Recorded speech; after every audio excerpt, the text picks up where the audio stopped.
And it was a girlfriend of mine from childhood who was a Jew from Norway, from Trondheim, from north of. She had studied directing in England, and she came back and said, "Bente, you just have to be. We're going to make a performance about Yiddish culture." This was in 1983. Were you born then? No. So you see, it's a long, long time ago.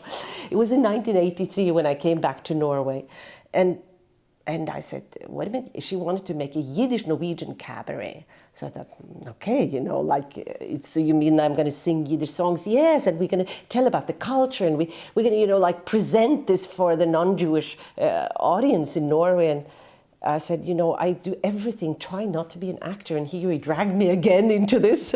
I thought to go back to the university and maybe, finally do something, with my head. But I kind of, fell into this cabaret, and we got fabulous critics and all the newspapers. It became very popular.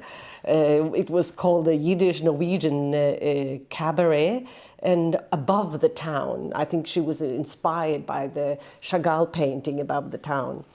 And so the Norwegian audience, they were just like, oh, they were just so hungry for it.